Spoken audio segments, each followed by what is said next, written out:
The light's been in operation, probably the first time they tried it, I understand, was the late 1800s for Edward, Prince of Wales.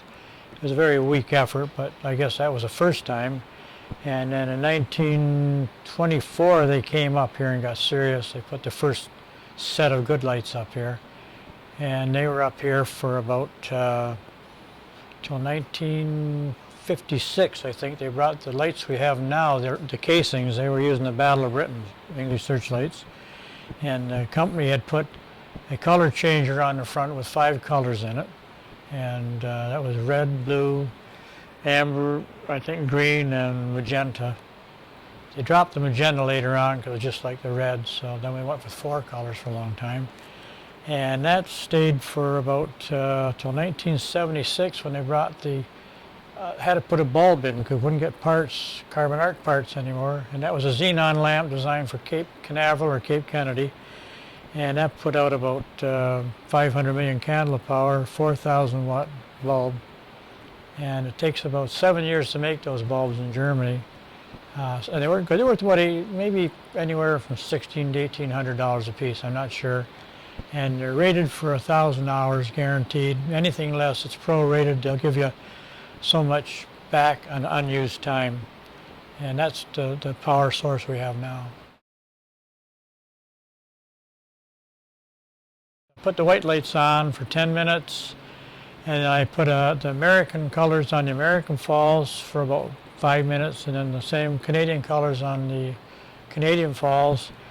And then I'll run the solid colors across, the 4 we have, and then I'll, for about a minute each time, and then I'll put another mixed patterns on, run them for about a minute, so that people can take a picture down below. And then after that, we kind of just run it random for the rest of the night like that. And about every hour, we break it off, just the white lights for about 10 minutes. And that seems to be the main procedure we both, Dick Mann, my helper, and I both have.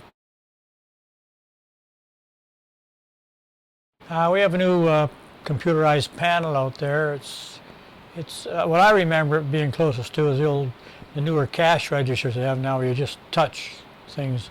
It's a touch thing, and you just hit the color you want and you go right across the board with it. It's quite good. It seems to work pretty well. We have to tell the people not to get their hands on the screen, just use one finger. It'll kind of skew it up a little. But other than that, it works very well. Between 5 and 7 basically, but there's only 2 operators, Dick Mann and myself. And my son will fill in for me when I'm short or when I can't make it. And we have a lighting expert, Linus McDonald from CTV Television in Toronto, looks after it. And Tony, electrician, has a business. He does our electrical work, and he has a couple of helpers. And that's pretty well it.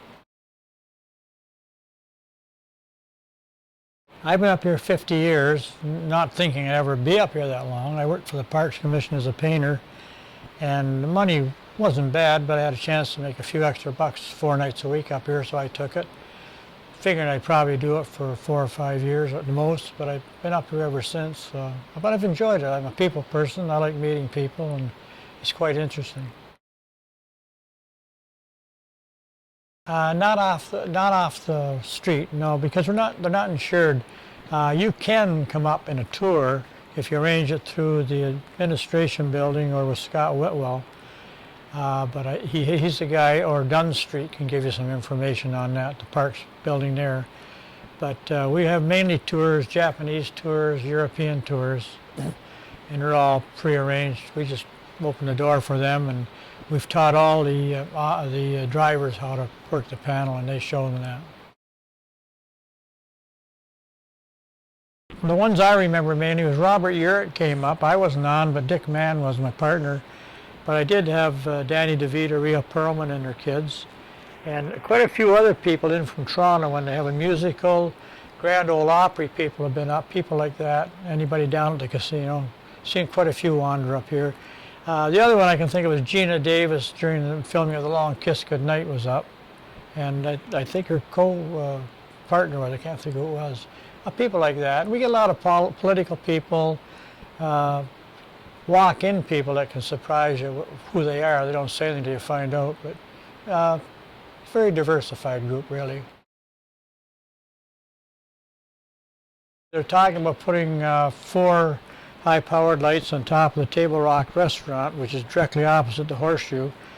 We don't have any lights that go into the middle of the Horseshoe, so they just light up the perimeters because of the excessive spray in the middle. The old carbon arc lights had more volume of light, and they would fill it in pretty good. So that hasn't happened yet, but I think it's still on the books. And they also are thinking of getting another way to get more colors up here, some kind of a tumbling color changer. I don't know just about it. It's just talk, but I think it's been on the table for about 2 years. We'll have to wait and see.